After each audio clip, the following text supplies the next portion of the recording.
Thank you.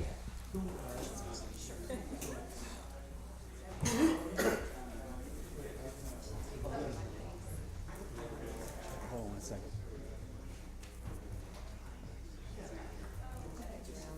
Okay, the mayor's office is first. I don't know, ask Jane. 65.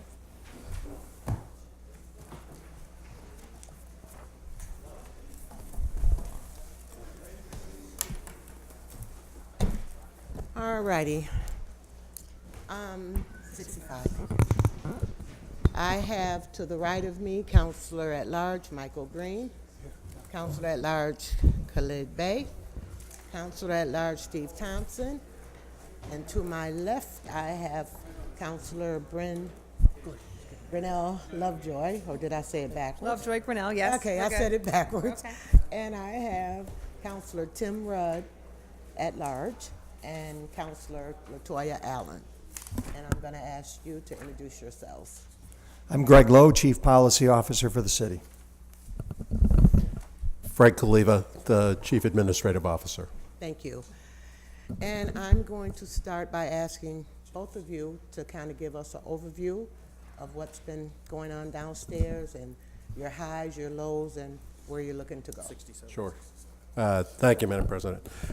So this year, probably the most significant change in the structure of the budget is that the mayor has divided the budget into three significant pieces. His office, the Office of Administration, my office, and the Office of Communication, Mr. Lowe's office. What we're looking to do is to begin to streamline some of the administrative and communication functions across the enterprise, if you will, of the city. And we want to do that in a very transparent manner. So by breaking those out from the mayor's office as we begin to pull some of those business processes and people into a more centralized functional operation, we'll have a better view, and you will have a better view of it as well. So that's really kind of the vision of the future. We think that there's some significant opportunities for greater efficiency across the city, and that this is going to allow us to structure it and provide a view to it at the same time. All right. You have nothing? Okay, so we're going to go. I'm going to start on this end with Counselor Green.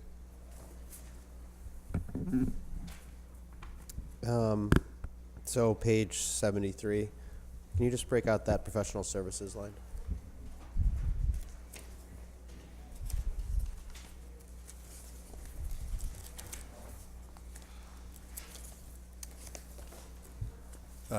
Office of Communications.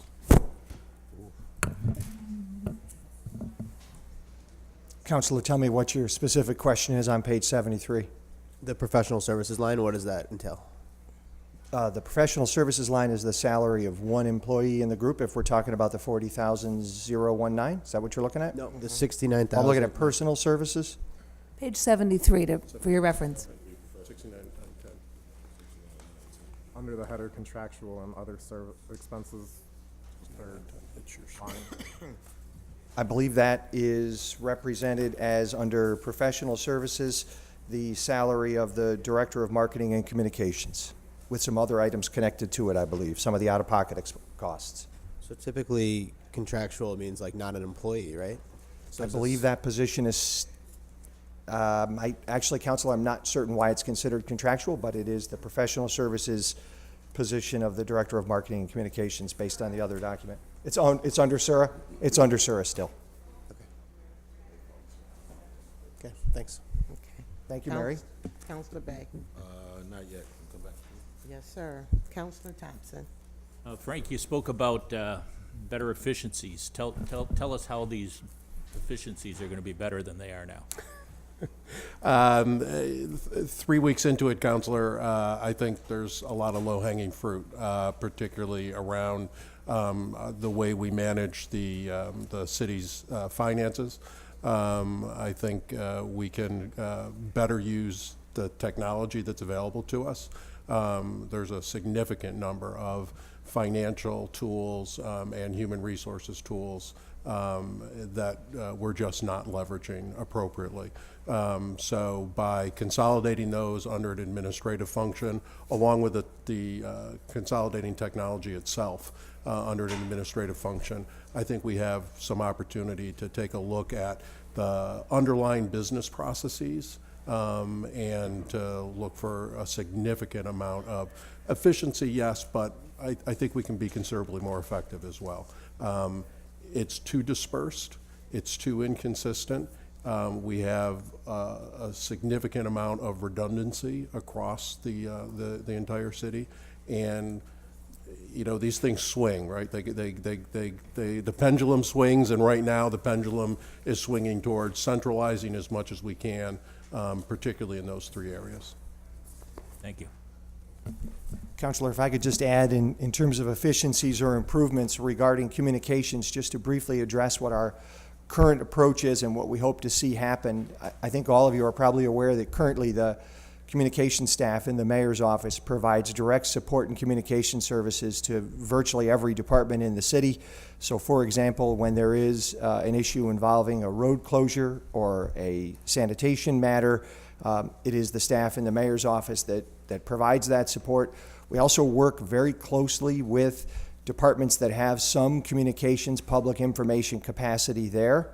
And so our goal by breaking this out is to be able to create a better environment where we can all, as we do now, but to continue to improve how we work together, how we potentially share duties to get make more of the investments that the city makes in communications and public information. Thank you. Counselor Bren. That's easier for me. Shorter, right? I'm going to ask you to come back to me, Madam President. Okay. Counselor Rudd?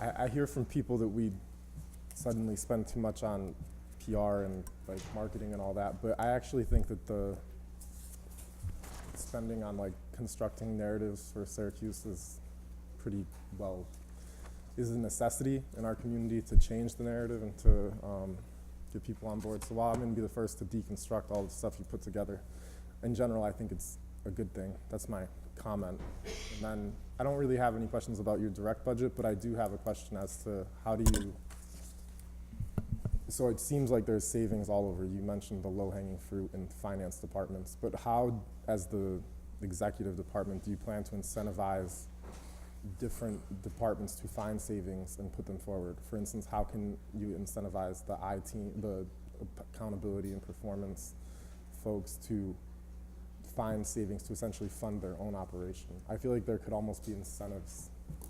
Do you see ways that we can find low-hanging fruit across the whole city and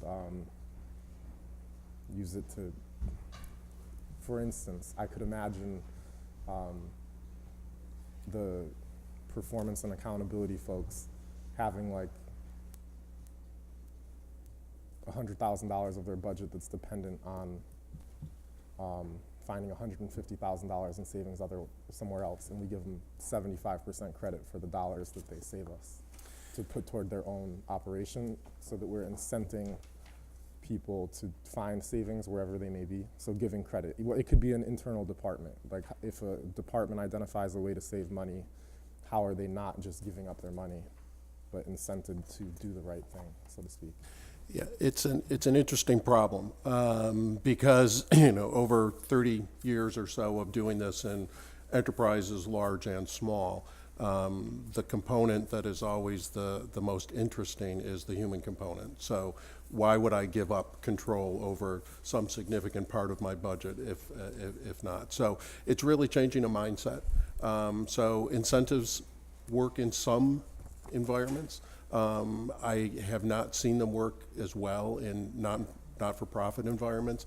This is my first time working in a municipal, so I don't know whether incentives will work. But there's a variety of different approaches to managing change and helping people to manage change. Part of it is putting an infrastructure in place, and I've begun to work with the folks in API to put together a framework that you can replicate throughout the organization, and to find a champion in each of those high-cost areas who can be a leader and help foment the change. If incentives are the right approach, we'll look at incentives. I'm not sure whether those would work or not, but it's certainly something we should look at. That's all. Counselor Allen? Yes.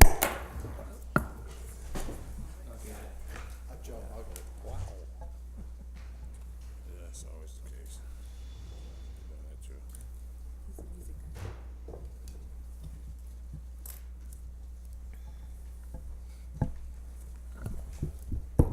It's not on there.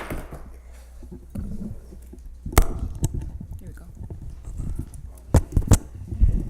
All right, thank you. Okay, so on page 72, there's a research and communications officer. So what's the difference between I know we have a research department here, and then also our I-team or the innovations office, they do some research. So what's the difference, and do they ever intertwine, those three? Frankly, Counselor, I think it's just an antiquated titling structure that shows in the budget. There is no crossover with research there. That's a public information officer.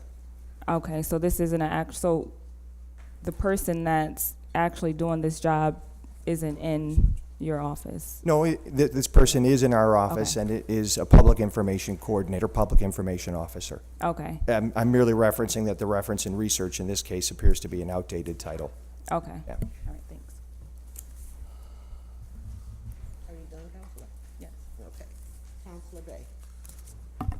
Thank you. Well, Counselor Allen just got one of the answers I was looking for. I have a few questions. Nothing major, I don't think. Page 67, under the 415 line, 64,876. I see that it's greatly reduced. I'm assuming that's just contractual, primarily outside services. Correct. See, that wasn't too bad. Page 70. See that this, I'm assuming this is part of the change we're talking about with the created of the office, because I noticed that in the Director of Administration is not funded 2019. Right. So rather than funding the Director of Administration, the Office of Administration was created, and my salary is the only salary in there. So is that an office? I'm sorry? It's just your office? That's a joke. That was my bad, Eric. All right, I got you. It's all right. So I guess it's a similar question that I have for the Office of Communications. I'm assuming that's one person as well, and not actually an office with more than one person in it? Talking about page 73, Counselor? Yeah. Yes, sir.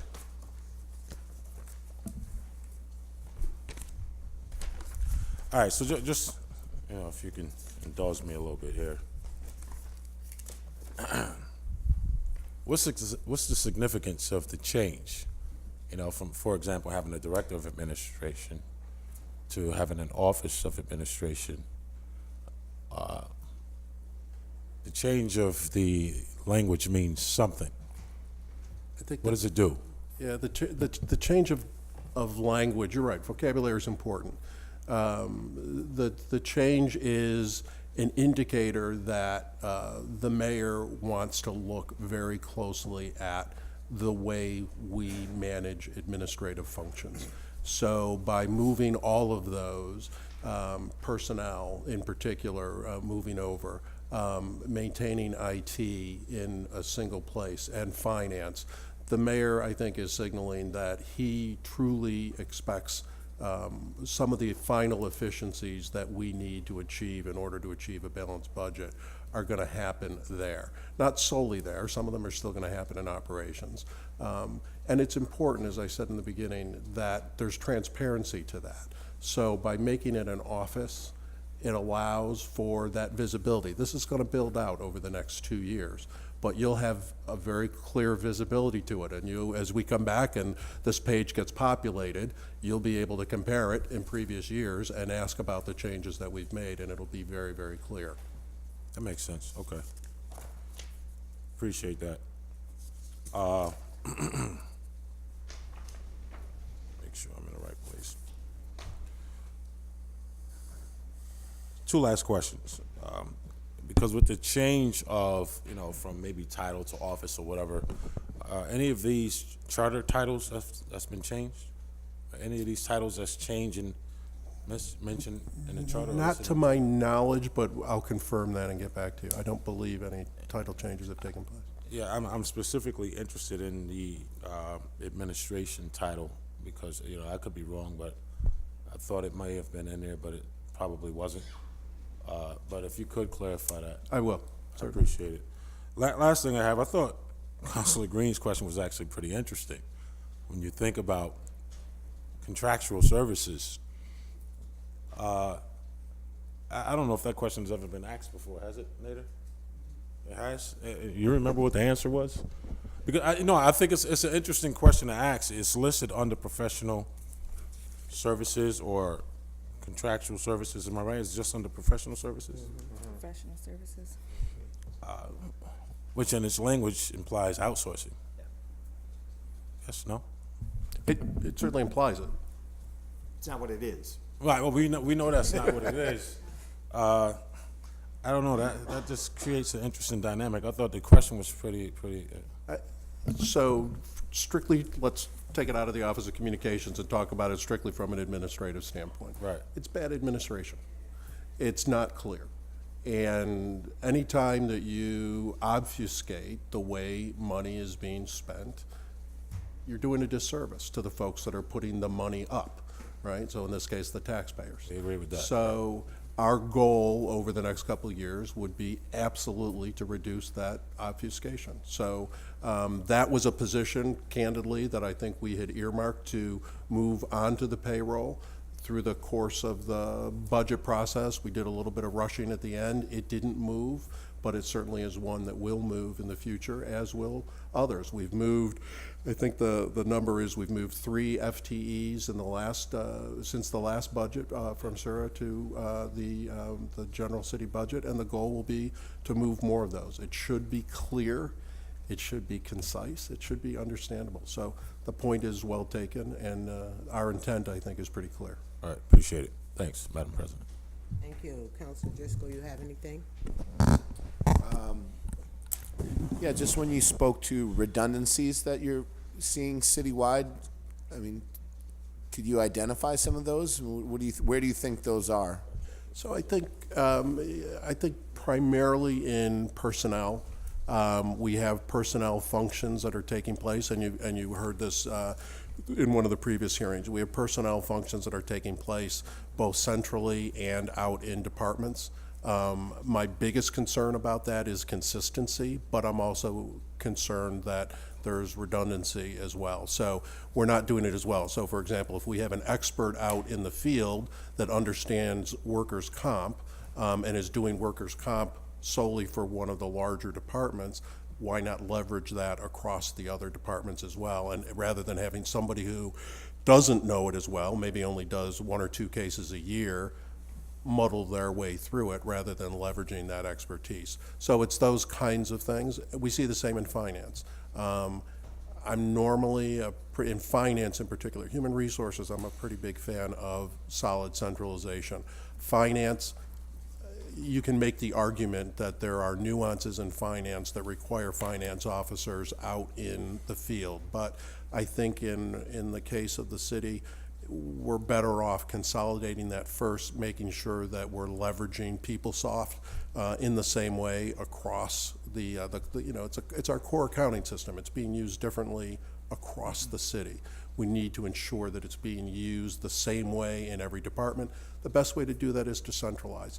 If at some point in the future, we need to go back after we've established that core functionality and the departments feel strongly that they need an embedded finance officer, I'm fine with that. As I say, it's a pendulum. Right now, we need to ferret out where everybody is and what they're doing. get them all together on the same technology, and then decide where we go from there. Great. And do you feel we'll be able to address some of that redundancy in the coming year? Oh, I'm convinced of it, Process. absolutely. We're certainly going to be able to identify it, and we'll be able to solve some of it. We won't be able to solve all of it in a year. I saw Madam President, Councilor Rudd seemed very eager. I didn't mean as a dig. I meant he had his hand up. I was, but I lost my eagerness. No. So back to that Green Bay series of questions. So the position, it's a 0 head count in the communications, and then it shows up as 1 head count in SURA. Is that how it works? The one that's in professional services? Yep, that's correct. So it's not like it's a 0 in both places. To my knowledge, it couldn't be, correct, Mary? It'd be 1 in, this position would translate to 1 in Sarah. Yeah. But it does bring up the issue of head count overall and the issue of unfunded vacancies and making the head count reflect the actual funding available. So it does not, the head count does not reflect the funding availability right now. So why can't we change that now? Why can't we take the unfunded head count across the city and just eliminate it right now? Yeah, I heard that question at the previous hearing, Counselor, and to be honest with you, I don't know the answer to that question. There are, it is not an approach that I'm accustomed to. I'm also not willing to say that there isn't some historical or other reason why we haven't done that. So I would hesitate to say, you know, let's just do it the way you and I would necessarily want it approach. May or may not be the most efficacious. So I want to defer on that one until I've had a chance to look at it. I would just add, I know that it's often cited that we want to maintain the civil service title, but I would say the transparency value of having a head count that reflects reality would be greater than whatever degree of spontaneity is enabled by having open civil service titles. I mean, we can always go get the civil service title back or create a new one that might be even more appropriate than the previous one. So I would encourage us, to the extent possible, adjusting down the headcount in this cycle to do it, and if we don't have enough information for that now, to definitely make it a priority for 1 year that the headcount reflect the funding. I think that's good advice. Thank you. That's all. Can you give me an example?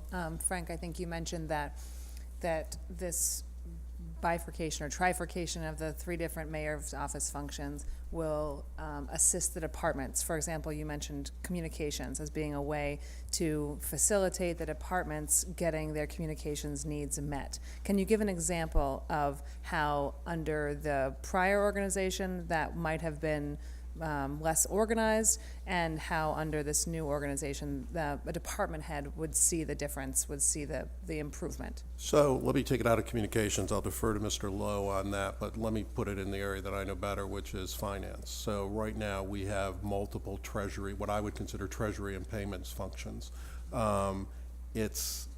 It is not a safe way for us to be managing the city's money, to have intake points at a variety of different places. Now, it's not as awful. We don't manage as much cash as we used to when we're moving away from literal cash. That said, you'll see in our audit that our auditors have pointed that out. So having multiple points of payments, multiple points of invoicing is just asking for there to be errors and potentially points of fraud. So that right there, while it's convenient, it is much easier for a department to manage its own accounts receivable and accounts payable. It's not appropriate, and we can, using technology, make it easier for them. It's never going to be as convenient for them. They're going to have to give up a little bit of that. I think it's worth it. I agree. I read the auditor's report, and I agree, and I think that makes sense. I'm thinking from you specifically highlighted communication today, so I wanted to give Greg an opportunity. Sure, I'd be glad to. I think one of the best examples of where we're starting to do this, and we can do this more, is in the area of communications measurement and reporting.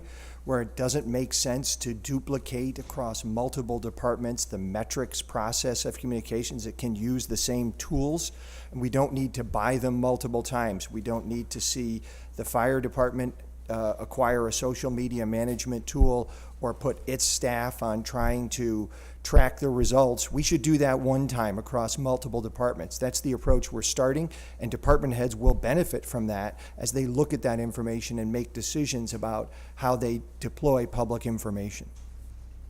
That's helpful. Thank you. Okay, and with our whole 3 minutes to go, I'm gonna ask you my question. So with all the professional services, we're gonna zero everything out, because I'm looking and everything is zeroing out, right? That is certainly the intent at some point, Madam President. When that is, that timeline, I don't know, I can't answer specifically, For but 2020, so I'm thinking that 2020 will be zeroed out, right? understood. And I want to look at the indicators on page 74. Priorities and identified. So we've met our priorities because we're dropping from 11 to 5. So we've met the majority of the priorities that you're looking for with the indicators? On the, this is API? Yes. Okay. So they have met that number of priority indicators as identified that year. Those are constantly shifting. So as priorities are met, new priorities will be introduced. So this is simply a snapshot in time. So we've met 6 out of the 11. Oh, good job. Okay. We'll let them, they have an hour with you, I think, next week, and I think they'll be delighted to hear that. On that point, I mean, I think it's really indicative that the indicators for the Office of Accountability, Performance, and Innovation basically mean nothing. Priorities identified, partnerships established, measurement metrics created, policies, initiatives implemented. Like, that sums up the value of these activity indicators that are within the budget right there. They don't mean much. They're not specific. They're not understandable. They might mean something, they may not. It certainly doesn't mean much to anybody who's not working in the department. And this is the Office of Accountability, Performance, and Innovation. So the only thing I'd suggest there, Counselor, is that these are the indicators that they are managing. These are not their indicators. So this is the performance scorecard that they are managing on behalf of the entire city, which we'd be happy to go through with you. I think you'd find that it is pretty specific in many areas. The green, yellow, red. Alrighty. Well, if you could send those over to us. So we can Absolutely. read them. Happy to. Anything else from this table? That's it. No? Alrighty, thank you. Thank you.